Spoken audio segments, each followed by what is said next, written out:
Eu prefiro não falar, vai transar com mulher, meu filho. É a coisa que eu mais gosto na vida. E é tudo ao vivo agora.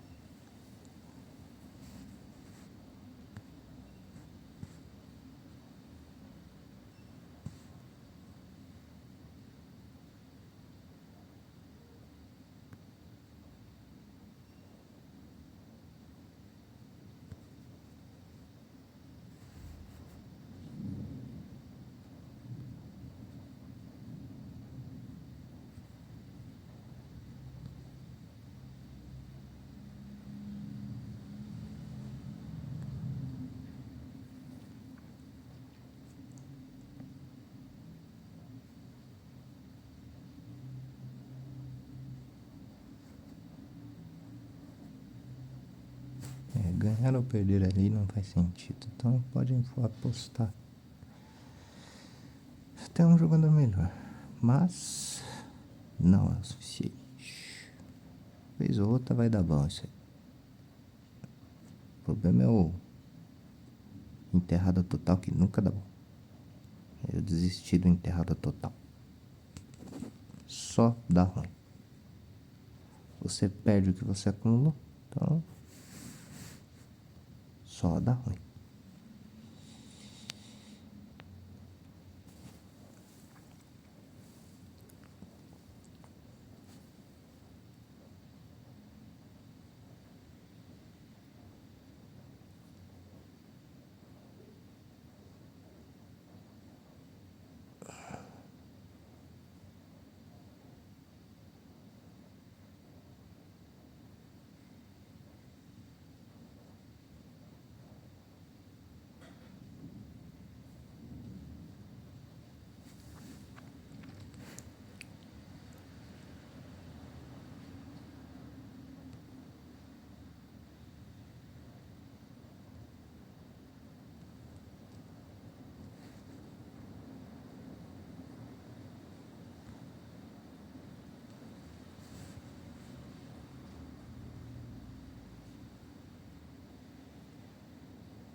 É, preciso acordar. Porque a vida segue. Depois desse fim de semana diferente.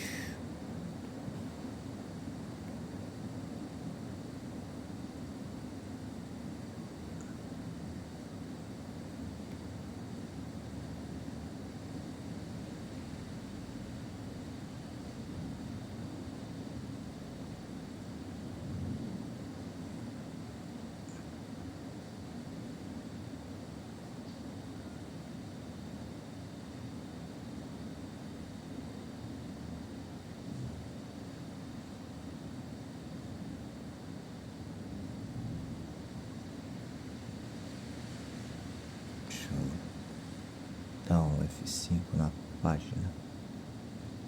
Assim, assistir o programa de sexta. Revisão da Big Bang. Minhas caras, meus caros, a extrema-direita tomou outra surra nessa história da derrota da medida provisória nas redes sociais. Né? E o PT fez um vídeo, botou nas redes também, em que acredita cada um a sua obra. E aí começou o mimimi. Olha só, agora os reaças resolveram ficar mimizentos. Eles que até outro dia diziam, parem com chororô e tal. Vamos lá, vamos ver. Alguns pensadores que se colocavam já como, assim, os grandes idealizadores do novo regime que viria com a derrota do Lula, eu não sei se ele vai perder, esses diziam que sim, coisa de 5 meses, né? Agora estão por aí a dizer que o PT, no fundo, está feliz com a derrota da medida provisória, porque isso deu ao partido e ao Lula mais um discurso eleitoral, né? E que eles já estariam fazendo isso. Bom, mas então era fácil, seria fácil ter tirado esse pirulito da boca do PT. Bastaria ter aprovado a medida provisória. E, no entanto, Tarcísio e outros, né, resolveram articular a derrota do texto. Se, como querem esses gênios agora, isso no fundo é bom para o PT, porque ele pode fazer discurso eleitoral, bastaria ter aprovado, não é mesmo? A verdade é que fez um trabalho de sabotagem. Oh, que absurdo chamar a oposição de sabotadora, como isso agride a democracia. Não é sabotagem quando você tem uma proposta. Qual era dessa turma aí? Eles deixaram claro que se tratava de criar dificuldades porque o Lula está numa situação eleitoral melhor do que, por exemplo, 5 meses. O PT foi para as redes, tem um vídeo que diz o seguinte: o Brasil não dorme em berço esplêndido, foi a força do povo que fez o Congresso Nacional aprovar a histórica isenção de imposto de renda para quem ganha até 5 mil. Mas agora o Congresso Nacional derrotou o povo, derrotaram o projeto do presidente Lula, sabotaram o país pensando ser possível mudar o curso do governo que faz justiça tributária com milhões de brasileiros. Derrotaram o projeto que cobra mais impostos de bilionários, bancos e bets. Entenda-se aí por bancos, na verdade, as fintechs. Bom, não foi isso que aconteceu? Isso aqui não é um governo, isso aqui é o PT, é um partido. Mas está aí, olha só, criticando o Congresso. Bom, queriam o quê? Claro, a maioria do Congresso. Mas tá vendo? Quando precisa o PT ataca a democracia. Não. Fazer uma crítica democrática a um poder, isso é do jogo. Vamos lá. Esse é o partido ao qual pertence o presidente, cuja posse os golpistas tentaram impedir e depois tentaram derrubar, com o apoio dessas forças que agora ajudaram a derrotar a medida provisória e não esconder em nenhum momento que o faziam justamente para criar dificuldades para o governo. É que o ajuste da comunicação do governo, sim, com a entrada do ministro Sidônio, as coisas, o governo conseguiu conversar, tem conseguido conversar com a população. E com a evidência de que alguém tem de pagar a conta do ajuste, e, portanto, é preciso definir quem é que vai arcar com esse custo. Como isso está ficando claro à população, a direita ficou sem discurso. Ela que, por 2 anos e tanto, deu a última palavra nas redes sociais. Agora está perdendo. É isso.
até o próprio senador, viu, Demorim? O Ciro Nogueira, quando a gente lançou aquela primeira matéria, ele disse isso: não, eu exijo, eu quero que seja investigado e tal. Então, nada mais justo que, de fato, essas denúncias sejam investigadas. Gostaria que a senhora falasse a respeito da importância dessa investigação, deputada, por favor. Olha, é o clássico ditado popular: quem não deve, não teme. E a decisão do nosso mandato, da nossa bancada, foi: olha, o que eu acho que pode eventualmente estar existindo nesse momento, não, peraí, de fato existem responsáveis militares e eles estão indo a julgamento, mas certamente eles combinaram com outros segmentos civis e sobre esses a gente ainda não tem muitas informações. Quero voltar agora a falar de Donald Trump, aproveitar que você está com a gente, porque o governo Trump tem promovido uma reforma sem precedentes na estrutura do Pentágono. O Departamento de Defesa agora é chamado de Departamento de Guerra. As mudanças não são apenas nos nomes. Trump já tirou de cena funcionários de alto nível acusados de serem pouco alinhados ideologicamente com ele, né? O efetivo de generais foi reduzido a 1/4. A lógica do secretário de guerra, o Pete Hegseth, responsável pela limpa, é que é quase impossível mudar uma cultura com as mesmas pessoas que ajudaram a criar ou até se beneficiaram dessa cultura. Quero te ouvir. A gente sabe, até você falou no tema da tua última coluna, né? Esse mesmo processo aconteceu aqui no Brasil, quando mais de uma centena de militares progressistas foram atingidos pela ditadura militar de 64. Eu acho que tem um senso comum entre as pessoas de que tudo que acontece no meio militar acaba em pizza. Não sempre teve anistia, não deu nada para ninguém. E acho que nesse sentido a gente precisa problematizar, porque nem sempre tudo acabou em pizza. Quando se tratava de punições das baixas patentes e quando se tratava de punições de tentativas de golpe mais afinadas com espectros ideológicos à esquerda, todas essas tentativas foram punidas. A anistia, né, essa ideia de acabou em pizza, não é uma realidade. O que a gente está vendo de novidade nesse momento histórico é a gente ter altas patentes sendo julgadas, em geral, por conta de quem era mais frágil, e também, ao mesmo tempo, a gente está vendo o julgamento de um espectro político de extrema-direita, que também estava ali infiltrado nos militares. Mas eu acho que talvez importante de trazer dessa experiência do Trump é porque os julgamentos, eles são voltados para, como o próprio ministro fala, os CPFs. E isso, de fato, é assim, né? A judicialização e a responsabilização criminal, ela é individualizada. Cada um vai responder pelo seu crime individualmente. Mas, quando a gente pensa na instituição Forças Armadas, e aí é isso também, os kits pretos, né, vão para julgamento agora, por que um determinado segmento, as Forças Armadas são gigantescas, são 3 forças, diferentes patentes, todo tipo de recrutamento. Esse núcleo não chega nem a 0,25% do tamanho desse efetivo total. Mas por que vem todo mundo daquele mesmo lugar? Então, assim, um processo que a gente precisa fazer aí agora, não enquanto judiciário, que é isso, o judiciário ele vai julgar um indivíduo, mas enquanto Estado, e aí nesse sentido também engloba o executivo e o legislativo, é um processo de identificar por que determinados segmentos se radicalizaram. E aí talvez a experiência do Trump seja útil, e aí não só do Trump, assim, outros governos também, a direita e a esquerda, eles fazem modificações na estrutura das Forças Armadas, por diversos motivos. Aqui no Brasil que a gente costuma lidar com essa ideia de, por exemplo, não vou promover o primeiro, vou promover alguém que esteja mais alinhado com a ideia do governo, como uma coisa muito absurda. Mas isso é comum. Isso aconteceu no Petro, a esquerda, aconteceu com o Milei, a direita, essa ideia de reformar uma parte das lideranças militares não é uma revanche, uma punição. É porque como que funciona o meio militar? Todas as vezes que você reforma quem é mais antigo, você abre espaço para a promoção de gente nova. Então, de fato, dá uma arejada. Isso funciona em múltiplos sentidos. É uma mesma técnica que você pode usar para arejar internamente. O que o Trump vem fazendo é que todo mundo achava que era impossível fazer mudanças nesse deep state dos Estados Unidos, né? Que ninguém vai mexer. E ele está mexendo. E não está encontrando resistências, né? Embora os militares tenham ficado calados, né? Os generais americanos ficaram caladinhos ali eram o quê? 800? Durante o discurso, tanto do Pete quanto do Trump. Mas, por outro lado, ele está injetando muito recurso. Então, eu imagino que na cabeça daquele general, que às vezes foi inclusive ofendido, né? Porque o Trump falou barbudinhos, não pode ser general gordo, não pode não ser isso, não pode dizer aquilo, mas por outro lado, tá entrando dinheiro. Essa ideia de que ele está acabando com as guerras, né? Porque é isso, quando eu entrei na pauta, é exatamente esse o assunto. Por outro lado, o que a gente vê na prática é que sem a indústria bélica não existe economia dos Estados Unidos. Então, aquilo ali precisa o tempo inteiro estar em funcionamento para que, de fato, os Estados Unidos voltem a ser grandes de novo. Então, ainda que ele termine, eventualmente, um pequeno conflito bélico, ele vai continuar estimulando a insurgência de novos conflitos. Vai tentar finalizar num lugar, mas vai ganhar outra cara. Por exemplo, no nosso caso aqui mais perto, narcotráfico na Venezuela. Sem indústria bélica não existe governo dos Estados Unidos. Então, a vitória militar para eles é secundária. O principal é garantir que a economia vai estar funcionando. Professora, muitos analistas entendem que essas reformas que ele vem fazendo vão ao encontro de uma ascensão de um regime autocrático, efetivamente, né? Utilizando a Guarda Nacional em alguns estados, utilizando forças federais em outros estados e invariavelmente em estados que são governados por democratas. E o trumpismo vem falando muito a respeito do inimigo interno, que tem que combater o inimigo interno e tal. Existe toda uma preocupação que isso pode efetivamente escalar para um regime mais fechado, mais agressivo, no que seria uma ditadura clássica. Como é que a senhora avalia isso? A senhora acredita nessa possibilidade? Lhe preocupa? Gostaria de lhe ouvir a respeito desse tema, por favor. Me preocupa, principalmente no sentido de que predominava entre nós a ideia de que os militares nos Estados Unidos, eles só atuavam externamente. Isso foi um argumento, inclusive, que nós usamos internamente no Brasil, na conversa com as Forças Armadas brasileiras, de olha, não se pode identificar um cidadão brasileiro, seja ele em conflito com a lei, ou seja ele, por exemplo, em oposição a alguma dimensão política, enquanto um inimigo interno. Porque quando se caracteriza um elemento, um segmento enquanto inimigo, você está abrindo ali uma margem de eliminação, porque essa é a retórica da guerra, né? Amigo e inimigo, você elimina. Você não negocia, você não conversa, você não estabelece alianças, parcerias. Então, assim, é uma outra retórica, que é a retórica, de fato, que autoriza a eliminação. Então, é muito perigoso que isso esteja acontecendo. Por outro lado, tem uma dimensão que é, de certa maneira, compreensível. Não que eu concorde, mas o que é compreensível? A gente ainda vem trabalhando muito na ideia de que eles são uma grande democracia. Antes de eu entrar também, vocês estavam passando as imagens do parlamento de Israel, né? E é isso, tanto em Israel e nos Estados Unidos também, a gente vem vendo, por exemplo, a perseguição e a prisão de oposições parlamentares. Então, a grande democracia talvez não seja assim tão democrática. Talvez, na verdade, ela seja uma boa referência de uma oligarquia, que a gente vê segmentos que têm alto potencial financeiro também manipularem as instituições políticas. Eu acho que talvez nesse sentido, os Estados Unidos, eles conseguiram por muito tempo manter a hegemonia em vários segmentos. A gente vê uma hegemonia econômica muito grande, a gente foi vendo uma hegemonia militar, uma hegemonia política. Com o tempo isso foi mudando. Então hoje, por exemplo, todas as vezes que a gente vai falar sobre tecnologia, todo mundo vai na China para saber o que está acontecendo, o que está sendo feito. Então eles vão ascendendo aí nessa lógica de um outro polo.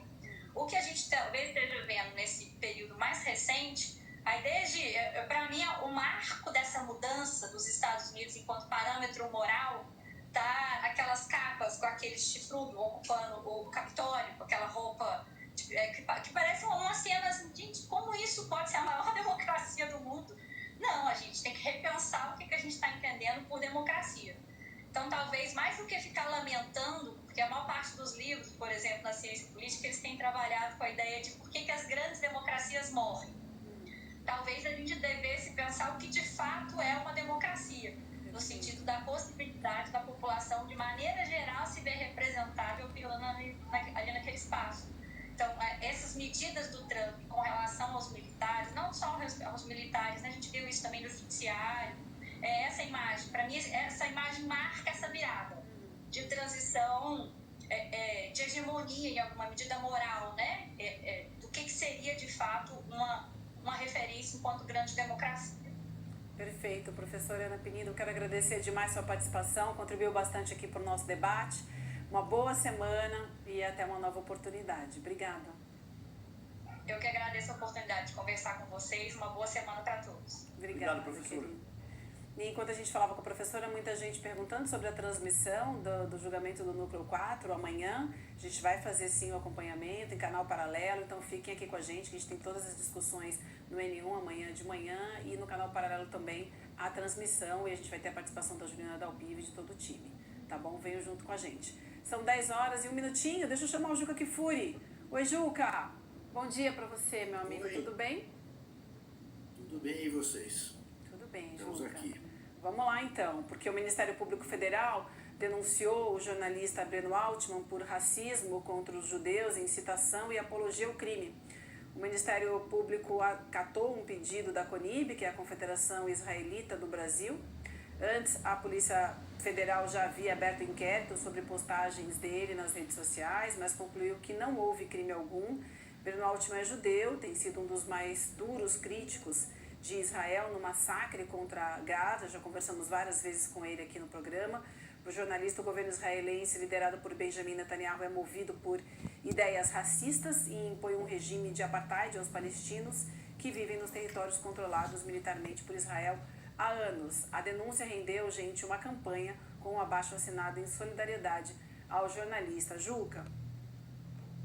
Então, primeiro, Vivi, eu diria o seguinte, eu não gosto da gente tomar uma instituição e dizer que ela fez isso ou ela fez aquilo. Ah, o Corinthians fez isso, o Palmeiras reagiu assim. Não, é o presidente do Corinthians, senhor fulano de tal, é a presidenta do Palmeiras, senhora fulano de tal, dá nome aos bois. Não foi o Ministério Público Federal, foi um procurador que fez um entendimento, a meu ver, absolutamente incorreto, né, daquilo que a Polícia Federal já havia dito com todas as palavras, que não havia nenhum ato de racismo nem de apoio ao terrorismo nos textos de Breno Altman. Procura-se Fabretti, a quem foi encaminhado um abaixo-assinado, que eu espero mude a opinião dele e ele retire, né, a acusação que fez, que é absolutamente descabida. Né? Ele pega uma metáfora usada pelo Breno Altman, né, uma metáfora chinesa, não importa a cor dos gatos, importa que comam os ratos, e quer dizer que o judeu Breno Altman chamou de ratos os judeus, quando, obviamente, não foi isso. Ele apenas usou de uma metáfora, que eu pergunto, se esta metáfora fosse, não importa a cor do leão, importa que ele coma os tigres, ou não importa a cor da águia, importa que ela coma o gavião, ele também chamaria o Breno Altman de racista? Fato é o seguinte, Breno Altman denuncia o genocídio na Palestina. E é isto que está em jogo. Se Breno Altman tivesse se referido a nazistas com esta mesma metáfora e você a interpretasse como se ele estivesse chamando os nazistas de ratos, teria o Dr. Fabretti o chamado de racista? Então, pelo amor de Deus, não tome uma metáfora ao pé da letra e não cerceie nem a liberdade de imprensa, nem a de expressão e revele boa compreensão de entendimento de texto. É isto que faltou, com todo o respeito, data vênia, ao procurador do Ministério Público Federal, Maurício Fabretti, a quem voltamos a apelar para que retire a acusação. E reiteramos que todos que assinamos este manifesto subscrevem o texto de Breno Altman, caso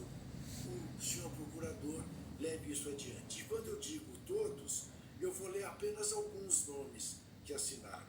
Antônio Grassi, Carol Proner, Chico Buarque, Dorrit Erazim, Eduardo Moreira, já ouvi falar nesse rapaz, Érica Nepomuceno, Fábio Magalhães, Fred Melo Paiva, o imortal Geraldo Carneiro, Heloísa Vilera, também já ouvi falar nesse nome, J.B. Cuenca, Jamil Chad, outro que não me é estranho, como José Trajano, Leandro Demore, Lília Schwartz, Lúcia Veríssimo, a viúva do nosso queridíssimo Luiz Fernando Veríssimo, Paulo Sérgio Pinheiro, Paulo Vanucci, Renato Janine Ribeiro, enfim, Rogério Sotile, Rosa Freire do Aguiar, Silvana Gontijo, Vladimir Safato, e tantos, e tantos, e tantos, e tantos, e tantos. Enfim, faça favor, senhor procurador, retire a acusação, porque ela é absolutamente descabida. Deixa eu só, antes de você falar, César, perdão, só avisar aqui para nossa audiência que a gente fixou no chat, tá? O abaixo assinado, se vocês quiserem participar também.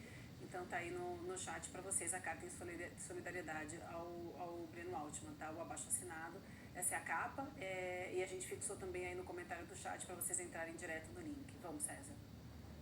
Tem aquele trecho que é o trecho mais impactante do discurso do Lula, quando ele disse, e eu já disse várias vezes aqui, né, que sob os escombros de Gaza estão o direito internacional e a falaciosa superioridade moral do Ocidente, e eu complementei, Juca, dizendo que ali encontra-se a dignidade humana também.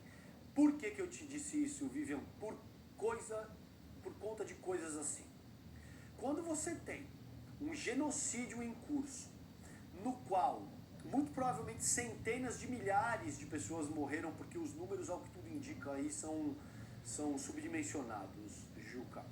Mulheres, criança morrendo de fome, criança sendo amputada sem anestesia. E você tem um jornalista, um comunicador judeu, que se dedica a denunciar isso, e essa pessoa, pasmem, passa a ser sancionada. Bom, isso é uma demonstração cabal, Juca, de que a gente se deteriorou a um ponto para além do que é indigno, para além do que é ser humano, e assim, nada faz mais muito sentido. Você tem uma autoridade constituída que diz, não, de fato, faz sentido sancionar a pessoa que está denunciando o massacre contra mulheres e crianças. Bom, aí acho que essa questão é autoexplicativa. Nada do que eu diga vai ser capaz de superar esse estado de coisas. Em bom português, né, César, é o seguinte, quer dizer, é você embarcar na confusão deliberada que faz o presidente da CONIB, né, o senhor Cláudio, até esqueci o sobrenome, Lotterman. A confusão deliberada que ele faz de chamar antifascistas de antissemitas. Porque dói nele não o antissemitismo. Haja vista do lado de quem ele sempre andou, inclusive de Jair Bolsonaro. É isto, é disso que se faz, que se trata. E, infelizmente, o procurador Maurício Fabretti, provavelmente não informado suficientemente sobre quem é que representa hoje a CONIB no Brasil, embarcou numa barca furada anti-humanista. Apenas isso. O gesto dele, ele está acusando um humanista de ser racista e a favor do terrorismo. Não é o caso de Breno Altman. Todos nós que o conhecemos sabemos. Né? Inspirado pela tua coragem, eu vou dar nome às coisas aqui, porque também é uma questão que me incomoda profundamente, e eu acho que isso é parte do contexto que nós estamos discutindo aqui. Também é curioso, por exemplo, que o senhor André Last esteja em todos os programas da grande imprensa nacional e o Breno Altman não seja convidado para falar. O Breno Altman já convidou várias vezes o Last para o debate, inclusive. O debate? Isso. Então isso também é parte dessa estrutura que visa criminalizar quem está denunciando o genocídio.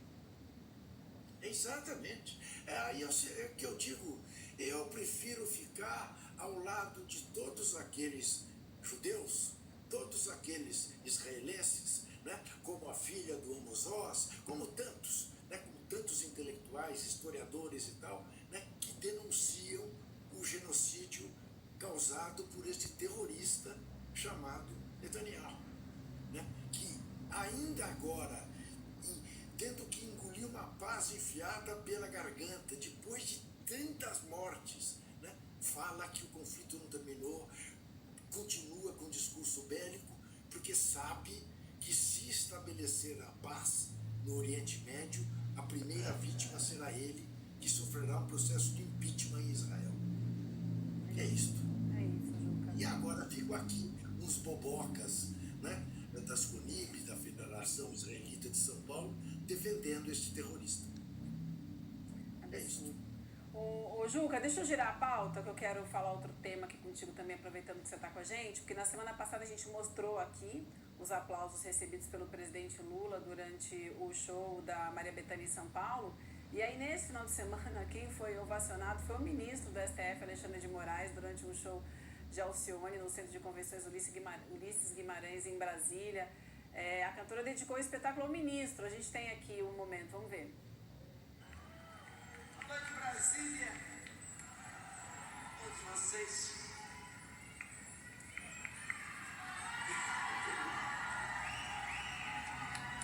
Eu quero pedir licença a todos vocês. Eu quero dedicar esse show dessa noite ao nosso ministro Alexandre de Moraes. Ele me deu essa honra de poder assistir meu show.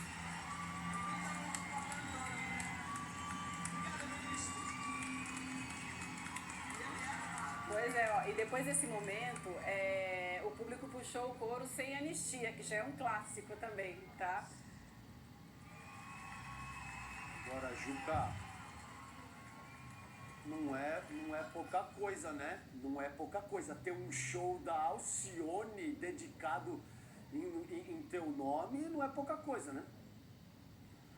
Então, aí não tem, na imagem não aparece o ministro, né? O ministro estava na parte de cima do teatro, né? Eu vi imagens em que ele agradece os aplausos e tudo mais. E teve, como disse a Vivi, o coro complementar. Ó.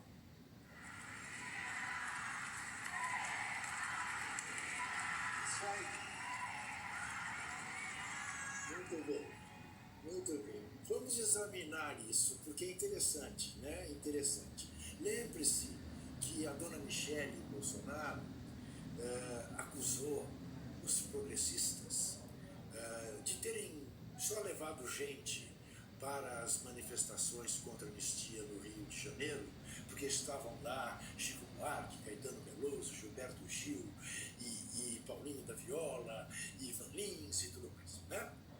Esquecida de que a manifestação em São Paulo levou o mesmo número de mais de 40 mil pessoas sem nenhum artista, né? A manifestação aqui na Paulista, ela convenientemente esqueceu, para achar que só houve 40 mil pessoas ou mais na praia de Copacabana porque tinha esses atores. Ela não entendeu que a manifestação desses atores engrossa a manifestação popular, não é o contrário. Chico Buarque, Caetano Veloso, Paulinho da Viola, Gilberto Gil e Ivan Lins fizeram questão de apoiar a manifestação popular e não o inverso. Aí sai desta bolha, né, que a dona Michele considera uma bolha, que é a bolha do bom gosto, a bolha que gosta do Chico Buarque, do Caetano, etc., né? E vai o presidente Lula ser aplaudido no show da Maria Bethânia, que também participa na cabecinha, né, de quem gosta apenas dos cantores das Betes, da cabecinha de Dona Michele, que de repente virou uma missionária. Daqui a pouco ela vai ser pastora da igreja do Malafaia, com todo o passado que ela tem. Muito bem. E vemos a Alcione, que certamente não está, não é, na visão de Dona Michele, neste patamar do Chico, do Caetano, da Betânia. Está lá a Marrom, a popular Marrom, e faz homenagem ao ministro Alexandre de Moraes. Que homenagem que está embutida numa homenagem a Alexandre de Moraes? A homenagem ao zagueiro que ajudou a barrar o golpe. A homenagem ao zagueiro, ao ministro do STF, que disse aqui não. Que aqui não. Que é uma coisa que nem o Greenwald é capaz de entender, né? Com a cabeça norte-estadunidense do defensor da primeira emenda. Que países que já tiveram ditaduras é aquela coisa da cobra, do cachorro que tem medo de linguiça, porque foi mordido pela cobra. E foi isto que Alcione manifestou. E o auditório no Centro Ulisses Guimarães apoiou por unanimidade. É muito bom a gente ver isso. É aquilo que a gente falou na semana passada. A onda que mudou, a onda que virou. É isto. É isso aí, Juca. Vamos aproveitar para surfar essa onda, tá? Muito bem, ô Juca, obrigada demais, querido. Sempre bom falar contigo aqui, começar a semana na sua companhia. Uma boa semana, boa segunda-feira. Sexta-feira te encontro aqui de novo. Tá bom? Aí já com o William da bancada, tá? Valeu. Segura que o William já vai estar de volta na sexta-feira. Já vai. Ele deve estar impossível, Vivi. O WhatsApp não para de bombar. Ah, meu Deus, que o Palmeiras só ganha, só ganha, só ganha. E é véspera de Palmeiras, é véspera de Flamengo e Palmeiras. Ai, segura, William. Meu Deus. Aí, quarta-feira ele volta, quinta ele reclama que tá cansado. A gente é um clássico. Sobreviveremos a ele. Vamos que vamos. Valeu, Um beijo. Juntos somos fortes. Beijo. Até. Vamos lá, são 10 horas e 17 minutos, está na hora das notícias em destaque.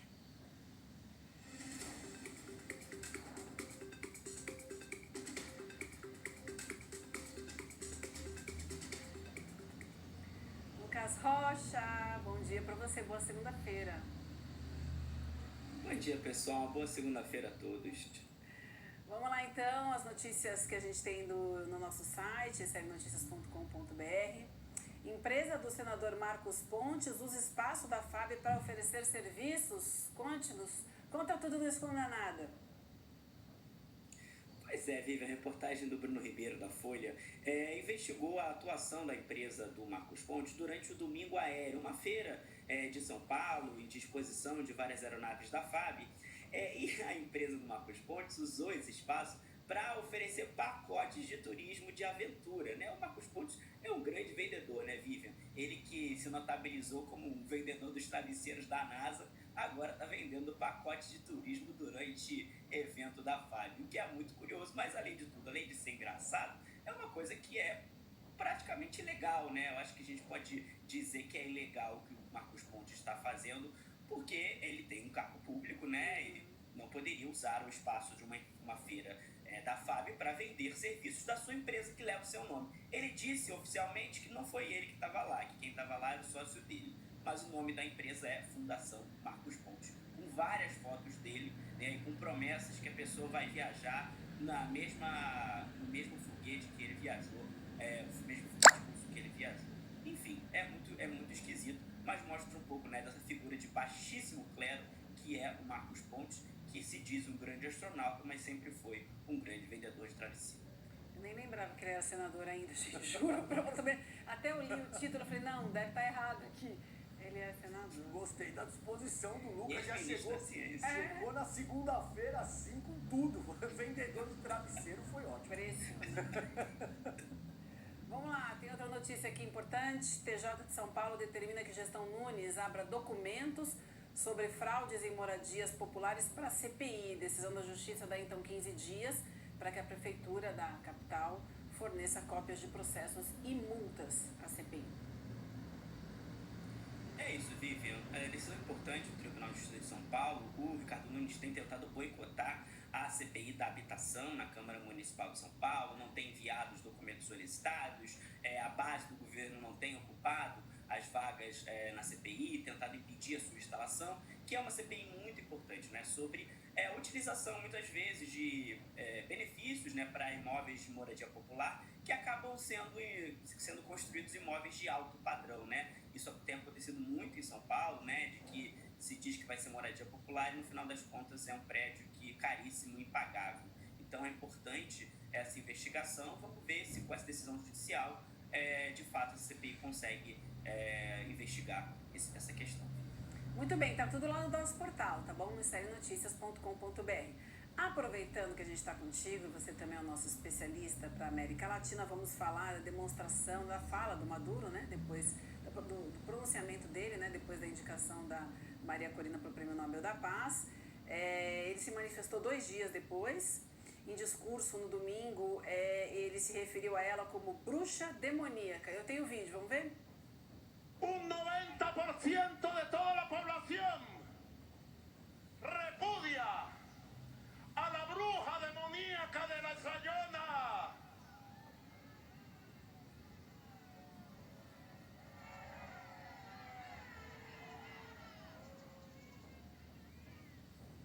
Nosotros queremos paz. Y paz vamos a tener, pero paz con libertad, con soberanía, con independencia, con dignidad y con igualdad. No la paz de los imperios, la paz de las ruinas de Gaza, no la paz de la miseria y del hambre, no la paz de la muerte y la sangre, no la paz del dominio, no la paz de las colonias, no. E aí, Lucas? Eu tô ansiosa aqui para ouvir. Depois de vendedor de travesseiro, deixa eu ver o que você vai falar. Hoje tá o combo gente boa, né? Tá só gente bacana pra gente comentar.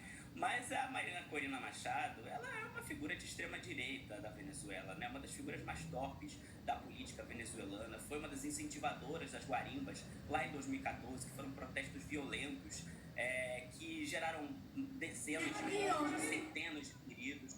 A gente houve casos na Venezuela, né, de motoqueiros que foram decepados com fios que foram passados por apoiadores da oposição naquele momento, por todas as críticas que pode se ter a Nicolás Maduro. A Maria Corina Machado não é e nunca foi uma defensora da paz, né? A Maria Corina Machado é uma figura de extrema-direita. E mais do que isso, esse prêmio dado a Maria Corina Machado, esse prêmio Nobel da Paz para ela, é uma sinalização enorme para Donald Trump. Não foi ele que ganhou, mas foi uma figura próxima dos interesses dos Estados Unidos na América Latina que venceu esse prêmio Nobel. César, se a Maria Corina Machado uma vez defendeu a paz, eu sou uma arepa. Pois é. A gente sabe que faz parte da estrutura estadunidense, que enfim, da indicação por conta do Marco Rubio e tudo o que o Império Estadunidense está fazendo nesse sentido, né? E aliás, Lucas, diga-se de passagem, uma coisa não anula a outra. As questões no MAS, às vezes, Lucas, são complexas. As questões humanas são contraditórias, são complexas, uma coisa não anula a outra. Agora, de fato, eu não tenho a menor dúvida que a Maria Corina é um tipo de Guaidó 2.0 e é uma peça central no processo de desestabilização da Venezuela que o regime estadunidense está conduzindo nessa ocasião, agora mandando o efetivo militar, inclusive. Eu não tenho a menor dúvida disso. É isso, Lucas? Posso fechar aqui? Só para complementar, Vivian, essas ações todas, né, eu acho que é importante também de mencionar, foram preparatórias para possibilitar uma intervenção armada, né? Isso tem que ser bem claro também para se entender. Que ela nunca buscou a paz porque ela buscava de fato o conflito, buscava de fato esse contato, né? Buscava de fato gerar talvez uma guerra civil na Venezuela para poder justificar uma intervenção do Comando Sul dos Estados Unidos e aí estabelecer o que os Estados Unidos sempre quiseram na Venezuela. É muito complexa a questão da Venezuela, é muito complexa a questão de governo Maduro, né? Mas a gente não pode, é inadmissível ver essa premiação para Maria Corina Machado, é revoltante, é uma figura de fato que representa a extrema-direita latino-americana, uma das mais vorazes representantes dessa extrema-direita latino-americana. Muito bem. Lucas, obrigada, viu? Bom te encontrar aqui, começar juntos mais uma semana. Amanhã a gente volta. Até amanhã, pessoal. Valeu, querido. Um abraço. Obrigada. São 10 horas e 25 minutos. Hoje tem o Chico Pinheiro Entrevista, né? E aí quem nos acompanha já tem um tempo, sabe, tudo começou com o Eduardo Moreira aqui, né, no ICL. E a gente, essa semana, o ICL comemora 5 anos de existência. Então, para contar essa história, o Edu é o convidado do Chico Pinheiro Entrevista de hoje. Nessa conversa que é imperdível, ele fala sobre a trajetória de ex-banqueiro comunicador, a crise econômica global, a importância do conhecimento como instrumento de revolução. A gente separou um trechinho do programa de hoje, vamos ver? A maioria da galera que trabalha no mercado financeiro é burra. É boa de ganhar dinheiro. Não é filtro. Para entrar no mercado financeiro, o filtro não é você ser inteligente, não é você ser culto. O filtro é você ser capaz de fazer o que precisa ser feito para ganhar dinheiro. Esse é o filtro. A gente tem que pensar em qual o filtro que tem nos lugares. Porque o que é selecionado é o que passa na peneira. E não é uma peneira de quem é inteligente. Não é uma peneira de quem tem ideias para construir um país com menos sofrimento. Não é uma peneira de quem tem um conhecimento de uma economia que é uma economia que faz um país crescer. Pelo contrário. Muito bem, gente, imperdível hoje, então, às 7 horas da noite, tá? O Chico Pinheiro Entrevista, Eduardo Moreira. Vai lá no icl.com.br/Chico que você recebe direto o link para acompanhar o programa, é só clicar e a gente faz esse convite especial para vocês, beleza? São 10h26, quero agradecer demais a nossa audiência, bora começar junto essa semana. Obrigada a Fátima Carvalho, Luiz Carlos dos Santos, Diego Mendonça, Júlio Mendes, Rosália Rubel, João Batista de Lima, Carla Priscila Josias Soares, Márcia Mourão, Norberto Pereira, obrigada demais ao Fernando Passos e ao Fábio Bessa Lima pela audiência, pela companhia de hoje. Vocês ficam agora com Em Detalhes, a Gabi vai conversar com o professor de Relações Internacionais, o Bruno Uberman, sobre o cessar-fogo que encerrou o conflito entre Israel e Hamas na faixa de Gaza. Depois a gente tem Mercado de Investimentos com a Débora Maganha. A Débora vai falar hoje, gente, sobre o aumento das reservas de ouro na China e sobre os produtos de investimentos que nem sempre beneficiam o investidor. E depois a gente tem Rolê ICL com ele, César Calejon, certinho? Certíssimo. Já estou esperando aí, né, William? Por favor, depois você vai àquele curso de como tirar 6 meses de férias por ano. Não percam. Quarta-feira, não é isso que ele está aqui, viu? Diz a lenda. Diz a lenda. Se ele não aplicar o módulo 3 do curso, aí ele só volta na próxima segunda-feira. Vai depender do atestado. Quem viver, verá. E é a saudade que a gente tem aqui, não é que a gente gosta de falar mal dele. A gente também gosta, porque é coisa de irmão. Não é só aquela coisa do irmão, você já ouviu falar essa? Não levanta para te pegar um copo d'água, mas se você precisar de um rim, é o primeiro que está na fila, é mais ou menos essa aqui. Só a gente pode falar mal também, né? Só a gente. Quem fala mal, só a gente pode. Sempre nós, tá? Mas a gente ama esse cara, quarta-feira ele tá aqui com a gente, tá bom? Um beijo pra vocês, bom comecinho de semana. Tchau, tchau. Tchau. Sucesso estrondoso. Milhares de pessoas assistiram o nosso documentário Vai pra Argentina e entenderam por quê. Javier é hoje a maior fake news do planeta. Se você não assistiu o lançamento, uma boa notícia para você. A gente liberou por mais alguns dias o replay do filme. Então, se você quiser assistir a uma sessão gratuita desse filme, você tem poucos dias. Juntar sua família, seus amigos e assistir. Sugestão minha? Assiste. Você vai ver um mito cair diante dos seus olhos. Bom filme.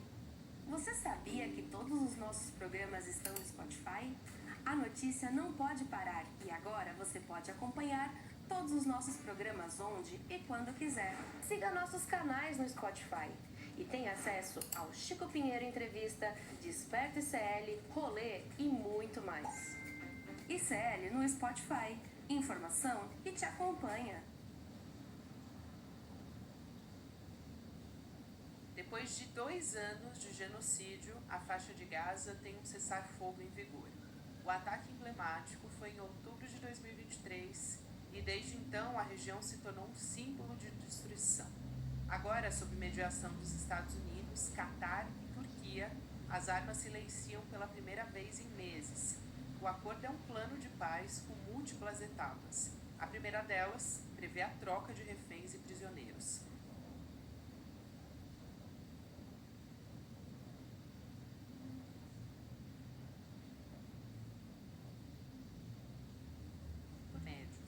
Milhares de deslocados começam a retornar ao norte de Gaza, enquanto soldados israelenses se reposicionam. O número de mortos já passa de 67 mil, segundo as autoridades palestinas, e pelo menos 10 mil pessoas continuam desaparecidas sob os escombros. Gaza é hoje um território devastado, com infraestrutura destruída e serviços essenciais colapsados. Mas o acordo ainda tem pontos em aberto. O desarmamento do Hamas, a retirada total das tropas israelenses e a criação de um governo de transição ainda dependem de negociação. E o principal ponto político, a criação de um Estado palestino, segue sem consenso e sem apoio de Israel. Depois de anos, o mundo vê um acordo que pode ser um primeiro passo para trazer paz, mas também um futuro repleto de incertezas. Segunda-feira, 13 de outubro de 2025.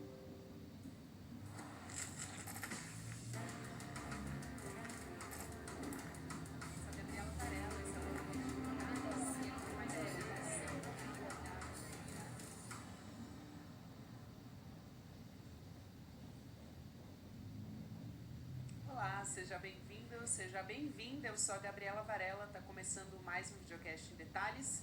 De segunda a sexta-feira, a gente analisa uma notícia importante do momento. Hoje, o meu convidado é o professor de Relações Internacionais, Bruno Huberman. Professor, seja muito bem-vindo ao Em Detalhes mais uma vez. Olá, Gabriela, muito obrigado pelo convite. Professor, para o nosso começo de conversa, eu quero perguntar qual é o seu sentimento, a sua percepção diante desse acordo de cessar-fogo. E o que o senhor acha que levou o Hamas a aceitar essa primeira fase do acordo com Israel? Foi falta de alternativa? Enfim, como é que você enxerga para a gente começar a nossa conversa? Em primeiro lugar, acho que a sensação de todos que é uma de alívio, né, e de esperança de que esse cessar-fogo venha resultar em algo permanente, né? Não seja como da outra vez que o cessar-fogo, somente na primeira fase, ele foi interrompido e o genocídio retomou em proporções horripilantes, né? Chegando em fases muito piores do que inicialmente.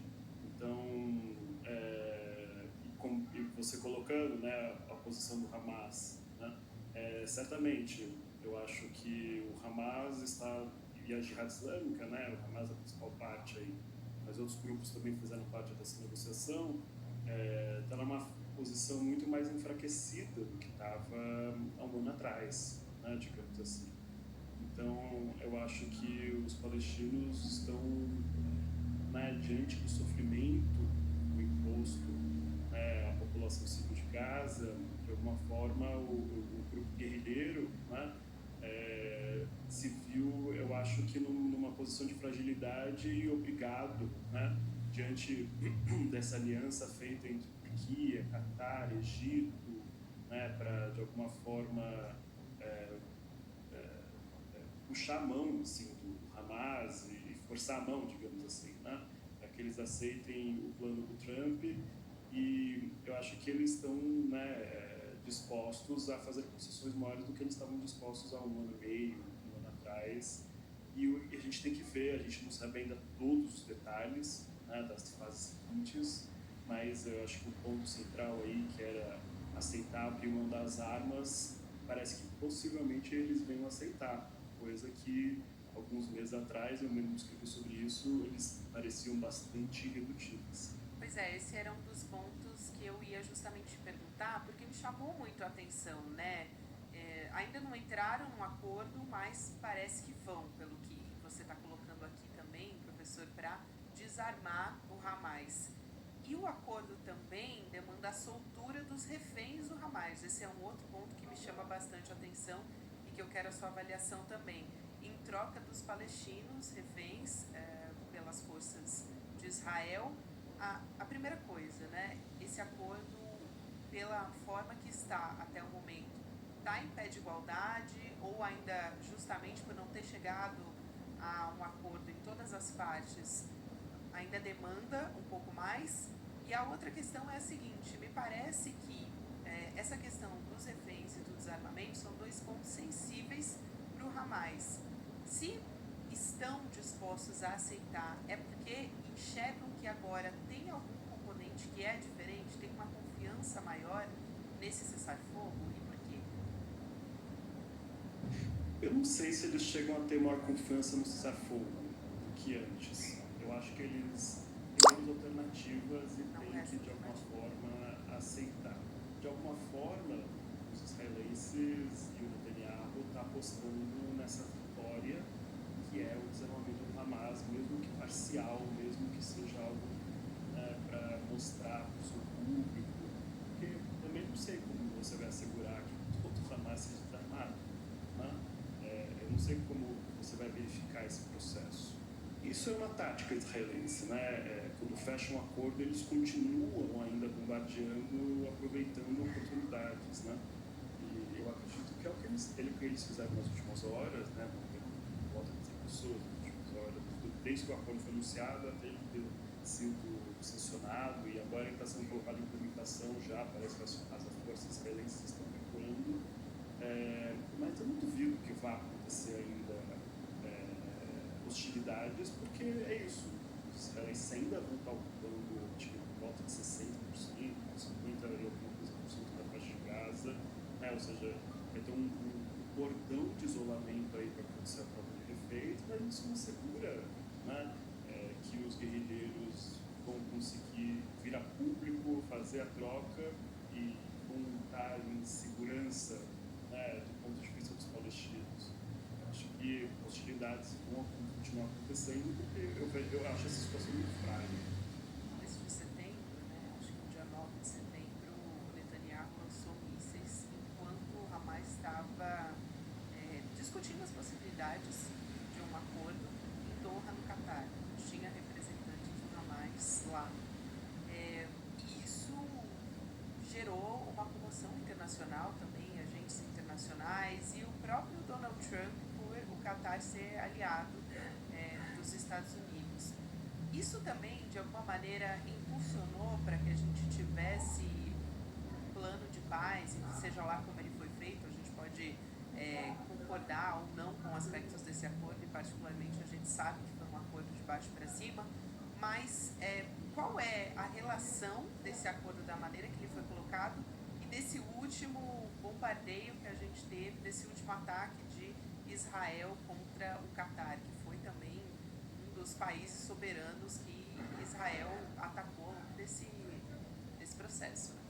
Então, eu acho que esse ataque realmente pegou muito mal para o Netanyahu, tanto que o Trump fez ele pedir desculpas para o Netanyahu diante de si, dentro do Salão Oval, né, para o evento do Catar. O Catar é um ator muito aliado dos Estados Unidos, um ator fundamental para a política externa dos Estados Unidos na região, um ator com o qual se comprometeu a fazer investimentos nos Estados Unidos, e é o principal mediador dessa questão, que é a maior confiança do Hamas, dos políticos palestinos. Então, eu entendo que essas questões certamente geraram em torno, talvez, de criar um momento para que esse cessar-fogo seja construído, mas eu acredito que o principal tenha sido os israelenses perceberem que eles chegaram num estágio, eu acho, de destruição suficiente, para, de alguma forma, impedir a continuidade da resistência, né, em Gaza. O principal objetivo é destruir a resistência, a capacidade dos palestinos resistirem. Esse é o principal objetivo. Obviamente, se falou muito e Benvir, Smotrich, a extremíssima direita israelense, falando sobre reassentar Gaza, construir novas colônias, assim por diante. Isso eu acho que está, de alguma forma, nos planos, mas o principal, os documentos, por exemplo, que foram vazados logo no comecinho do genocídio, indicavam a intenção de você diminuir a população de Gaza a um tamanho administrável, né? Ou seja, diminuir de 2 milhões para 1 milhão, 800 mil, não sei se eles têm um número, que eles almejassem atingir, mas destruir essa capacidade da resistência continuar incomodando os israelenses. Eu acho que isso deve ter sido o principal ponto, e o outro ponto importante é a capacidade ainda de restabelecer as relações diplomáticas de Israel no mundo. O Trump disse isso, como o genocídio atrapalhou muito a política, tanto dos Estados Unidos como de Israel, em várias circunstâncias do mundo, manchou a imagem, e o Trump falou quando era candidato, Israel perdeu a guerra das relações públicas, então ele precisa salvar um pouco essa imagem de Israel, e eu acho que eles são capazes de fazer isso. O mundo, acho que ainda está disposto a acreditar em Israel como tudo. Isso é impressionante mesmo, professor. Falando em Israel, eu quero perguntar imaginando as perspectivas